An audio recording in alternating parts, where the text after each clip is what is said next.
The fishing news is brought to you by Interlux Marine Paint. Hey there, Toby Lapinski for the New England edition of the Fisherman magazine with this week's web video fishing forecast for New England.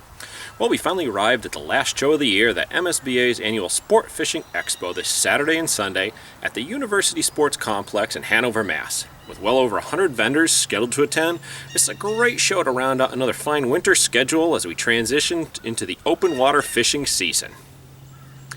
And also, you might recall a little story that we shared with you last April announcing a new canine team in Connecticut trained to sniff out illegal fish. Well, on Tuesday night this week, Connecticut State Environmental Conservation Police Officer Logiodice and his canine Ruger teamed up to arrest 4 men in possession of 38 illegal striped bass.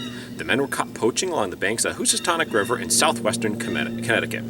I commend the officers on their continued work and urge everyone to drop a dime when they witness illegal activities while out on the water. All right, moving on into the forecast. We're going to start off, as always, in Connecticut, where we're just over a week away from the opening day of trout season on April 9, and both winter flounder and blackfish seasons open this Friday, April 1st, so there is no denying that spring is finally here. And speaking of trout fishing, check out the awesome promotion that was put together by Captain Greg DeBrule, the Blackhawk.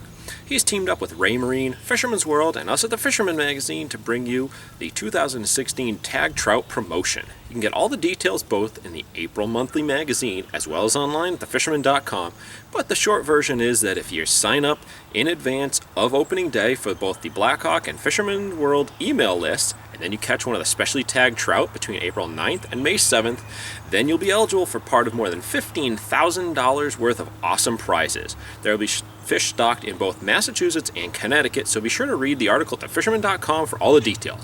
I'll be sure to remind you of this promotion next week as we lead into the opening day on next Saturday. All right, and then moving on into Rhode Island, there was a massive flurry of action this past Saturday on the cod grounds as they came alive with one of the biggest shots of fish in quite some time. Boats from both Rhode Island and New York who were able to get in on the bite reported limit catches and early returns to the dock. Unfortunately, though, the fishing has been tough since then due to windy conditions, but I'm guessing we'll fire right back up as soon as things level off once again. Also of note, trout season opens next Saturday, April 9th in Rhode Island, just like in Connecticut, and word is that several 100,000 fish are being stocked in advance of the big day. Check out the article in the April issue of the Fisherman for a look at some special golden trout which you might just have the pleasure of running into out there as well. Okay, and lastly, up in Massachusetts, I know I keep talking about it, but the reports of excellent trout fishing in the Bay State seem to just keep going on and on. From the Cape guys at the Goose, they're reporting solid catches of browns, brookies, and rainbows, with lures producing some of the better catches. Then back over on the mainland, Pete from Fishing Fanatics reports very good catches of trout are being made not only on lures like small inline spinners and spoons, but also on baits like worms and power bait. As fishing continues to improve, I'd like to remind you to send me the photos of your catch at tlapinski@thefisherman.com, and maybe I'll feature your catches right here in weekly newsletters, or maybe even in the printed weekly or monthly editions of the Fisherman magazine. All right, well, there you have it. I'm Toby Lapinski for the New England edition of the Fisherman magazine, wishing you tight lines if you head out onto the water this weekend. The fishing news is brought to you by Interlux Marine Paint.